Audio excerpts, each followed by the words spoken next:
जय गुरु। The journey of super consciousness में हम आपका स्वागत करते हैं। आज मैंने एक छोटा सा कथन लिया है इस गुरु जी के। एक बुक है जहाँ है प्रकाश। इसके लेखक हैं श्री श्री परमहंस योगानंद जी। आप सबने पढ़ा होगा ऑटोबायोग्राफी ऑफ योगी श्री श्री परमहंस योगानंद जी। उन्होंने ही ये बुक भी लिखी है जहाँ है प्रकाश। तो उसमें जो मैंने पैराग्राफ लिया है वहाँ बात कर रहे हैं गुरुदेव, अतीत को भूल जाइए क्योंकि वह आपके नियंत्रण से बाहर जा चुका है। गुरुदेव कह रहे हैं, जैसे हम सब बात करते रहते हैं कि वर्तमान में रहिए, पास्ट और फ्यूचर की बात नहीं करिए, तो वो स्पष्ट कह रहे हैं कि अतीत को भूल जाइए क्योंकि वह आपके नियंत्रण से बाहर जा चुका है। मतलब पास्ट को आप भूल जाइए। भविष्य की चिंता छोड़िए क्योंकि वह आपकी पहुंच से परे है। बोलते हैं कि भविष्य की चिंता छोड़िए, तो हम अतीत को भी भूल जाएं, जो पास्ट में हो चुका है उसकी भी बात नहीं करें, और भविष्य में जो अभी घटा नहीं है उसकी भी बात नहीं करें। हम वर्तमान में रहें। गुरुदेव बोलते हैं कि वर्तमान को नियंत्रण में कीजिए, इस पल को सबसे अच्छी तरह से जीना सीखिए। वर्तमान को नियंत्रण में कैसे करें? तो वर्तमान को कोई मुट्ठी में नहीं बांधना है कि सबको बांध के रखना है, ये नहीं करो वो नहीं करो, ऐसा नहीं। ये मन की बात कर रहे हैं कि वर्तमान को नियंत्रण में कीजिए। मतलब आपके जो विचार हैं कभी पास्ट में कभी फ्यूचर में भटक रहे हैं, तो उनको वर्तमान में लाइए। तो वर्तमान में तो कोई विचार ही नहीं होता, वर्तमान में कैसे जिया जाए, कोई विचार ही नहीं रहता। तो कैसे करें हम इसको? बोलते हैं इस पल को सबसे अच्छी तरह से जीना सीखिए, यह आपके बुरे अतीत को धो देगा। मतलब जैसे हम बात करते हैं कि एक बात अभी घट गई या कुछ पहले हुआ था, कितने ही सालों बाद हुआ, पहले हुआ हो, कितने ही सालों पहले कोई बात हुई हो जो बहुत ही दुखद रही हो या बहुत टॉर्चरिंग रहा हो, तो हम उसी बातों में फंसे रहते हैं। बार बार बार बार उसी को याद करते रहते हैं कि इससे हम कैसे निकले, इससे बाहर कैसे निकले। ये आपके मन पे, हमारे मन पे बहुत बुरा प्रभाव छोड़ जाता है। तो बोलते हैं कि जब आप वर्तमान में जीना सीख जाते हैं, सबसे अच्छी तरह से जीना सीखते हैं, तो ये जो आपके अतीत हैं उनको भी धो देगा। मतलब धीरे धीरे इरेज हो जाएगा। वर्तमान में रहना सीख जाते हैं। पैटर्न है ये, एक मानसिक पैटर्न होता है कि विचारों में जीने का। तो जब आप सतत प्रयास, लगातार कंटिन्यू प्रयास करते हैं ना वर्तमान में रहने का, तो एक वक्त आता है कि आपको वर्तमान में ही रहना अच्छा लगने लगता है। मतलब आपका मानसिक पैटर्न बन जाता है एक तरह का। गुरुदेव आगे लिखते हैं कि यह आपके बुरे अतीत को धो देगा और भविष्य को उजाला बनने पर मजबूर करेगा। मतलब यदि कोई वर्तमान में रहना सीख जाता है तो उसका भविष्य जरूर अच्छा हो जाएगा। बहुत ही उज्जवल भविष्य होगा, बहुत ही रोशनी भरा होगा, सब कुछ स्पष्ट होगा। पर हम सोचते हैं कि नहीं, भविष्य की चिंता तो हमें करनी पड़ेगी। तो ऐसा नहीं, गुरुदेव बोल रहे हैं कि यही बुद्धिमान लोगों का तरीका है, जो वर्तमान में रहना अच्छे से जानते हैं वही बुद्धिमान है, ऐसा गुरुदेव कह रहे हैं। तो बात ये है कि वर्तमान में रहना शुरू कैसे करें हम?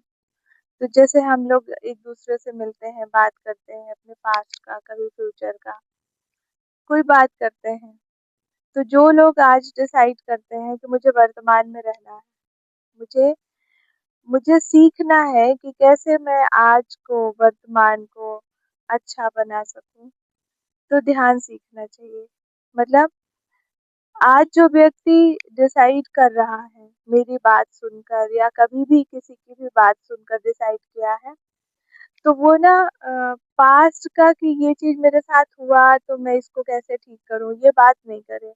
वो आज से और अभी से बात करे कि मैं कैसे सीख सकता हूँ, कि मैं वर्तमान में कैसे जीऊँ, मतलब ये मुझे तरीका, ये मुझे टेक्निक बताएँ, मुझे ये सीखना है। मतलब ये सर्च होना चाहिए आज से कि मुझे वर्तमान में रहने का सबसे अच्छा टेक्निक क्या हो सकता है मेरे लिए, मेरे लिए क्या सूटेबल है, मेरा मन किस चीज़ में लग रहा है। तो ऐसी बहुत सारी टेक्निक है जो वर्तमान में रहा जा सकता है। और साधु संत इसी की बात करते हैं, कभी नाम जप के द्वारा, कभी ध्यान के द्वारा, कभी साक्षी भाव, कभी अवेयरनेस की बात करते हैं, जैसे जय कृष्ण मूर्ति है, बोलते हैं विचारों के प्रति अवेयर रहो। गौतम बुद्ध जी बात करते हैं होश में रहो। और जैसे भी प्रेमानंद महाराज जी हैं, वो बोलते हैं नाम जप करो, मतलब प्रेजेंट में रहो। तो ओशो जी बोलते हैं कि साक्षी भाव, दृष्टा भाव को बनाए रखो, भीतर से तुम साक्षी बने रहो। और हमारे अष्टावक्र जी कहते हैं, जो अष्टावक्र हैं महागीता उनने लिखा है, तो वो भी यही बोल रहे हैं कि बस दृष्टा भाव बनाए रखो, यही हर मतलब यही सफलता है हमारे जीवन की, कि कैसे हम दृष्टा भाव बनाए रखें। गुरुजी एक जगह बोलते हैं कि कई कई मतलब ऑटोबायोग्राफी ऑफ योगी जो हम पढ़ते हैं, उस ऑटोबायोग्राफी योगी योगी में जो गुरुजी ने लिखा है, उसमें वो लिखते हैं कि कई लोग मतलब जन्म और मृत्यु में भी पूरा बोध उनको बना रहता है। मतलब वो पैदा होते हैं ना, तो बचपन से ही उनको ये बोध बना रहता है, मतलब ये कभी मिटता ही नहीं है उनका बोध। वो जब शरीर बदल रहे होते हैं, जब मृत्यु को प्राप्त हो रहे, मतलब ये शरीर जब छोड़ते हैं तब भी उनका होश बना रहता है, फिर दूसरा शरीर धारण करते हैं तब भी होश बना रहता है। मतलब ये जन्म मृत्यु जो हम बोलते हैं, जिसपे इतना हम विलाप करते हैं, रोते हैं, तो इसमें भी वो कभी अपना होश नहीं खोते खोते मतलब वो अपनी चेतना में बने ही रहते हैं। तो उनको कोई फर्क ही नहीं पड़ता कि वो कहाँ से आए कहाँ गए। बस उनको जैसे ये शरीर है ना कपड़ा बदलने जैसा, वैसा ही महसूस करते हैं। जस्ट हमने दूसरा कपड़ा बदल लिया और खूब इंजॉय करते हैं। जैसे हम नए कपड़े पहनते हैं तो हम इंजॉय करते हैं ना, पुराने कपड़े का अफसोस थोड़ी रहता है। वैसे ही वो संत है। तो ये जो अवस्था है, ये इसको प्राप्त करना इतना सरल नहीं है, पर इतना कठिन भी नहीं है। गुरुदेव बोलते हैं यदि आप निर्णय लेते हैं अभी, तो आज से ही आपके लिए आसान हो जाएगा किस तरह हम प्रेजेंट में रहें। तो बहुत सारी टेक्निक है। एक तो टेक्निक ये है कि ब्रीथ को फॉलो करते करते हम दृष्टा भाव में आ जाते हैं, अपनी चेतना के प्रति अवेयर होने लगते हैं, सेल्फ के प्रति अवेयर होने लगते हैं। तो मैं तो शुरुआत मेरी ब्रीथ फॉलो करने से ही हुई थी। तो धीरे धीरे हम जब ब्रीथ फॉलो करते हैं तो विचार कम होने लगते हैं, विचारों के प्रति भी फिर अवेयर होने लगते हैं कि अच्छा ये विचार अभी चल रहा है। तो इस तरह से बहुत सारी टेक्निक है। गुरुजी बोलते हैं कि जितनी बार आप ध्यान करते हैं आपका कर्म उतना ही कम होता जाता है। मतलब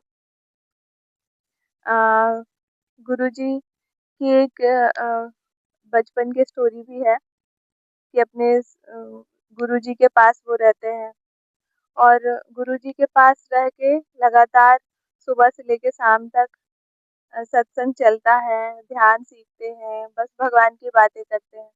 और जब उनका एग्जाम आता है तो गुरुदेव उनके बोलते हैं, श्री श्री श्री युक्तेश्वर जी कि मुकुंद तैयारी हो गई है सारे एग्जाम की। तो रोने लगते हैं, बोलते हैं नहीं हमने तो कुछ पढ़ा ही नहीं है। तो फिर बोलते हैं कि ठीक है तुमको पास होना ही पड़ेगा, एक तुम्हारा मित्र है वो तुम्हारी हेल्प करेगा, सहायता करेगा। ईश्वर तुम्हारी हेल्प इसलिए करना चाहते हैं क्योंकि तुम ईश्वर के लिए समय व्यतीत कर रहे थे, ना कि अय्यासियों में। तो कहने का यही अर्थ है गुरुदेव का कि यदि आप ध्यान करते हैं तो आपका कर्म उतना ही कम होता जाता है जितना आप ध्यान करते हैं। मतलब यदि आप ईश्वर के लिए समय निकालते हैं तो और भी जो सांसारिक कर्म है आपके थोड़े कम होते जाते हैं। मतलब हमारा जो पहला जो कर्तव्य है हमारा, ये है कि हम ईश्वर को जाने, ईश्वर से प्रेम करें। फिर ईश्वर के लिए तो सब कुछ आसान ही है। हमें बोझ लगता है छोटे छोटे काम, हमें बहुत भारी लगता है कैसे करेंगे। ईश्वर के लिए तो सब आसान है और पूरी प्रकृति आपकी हेल्प करती है, ऐसा गुरुदेव कहते हैं। तो अगली बार जब आप परेशान हो तो आप ये सोचें कि मैं परेशानी का जो अंत है वो सिर्फ़ आपके हाथ में है। मतलब आप यदि वर्तमान में रहने की प्रैक्टिस करने लग जाते हैं, उसी दिन से आपकी परेशानी का अंत होने लग जाएगा।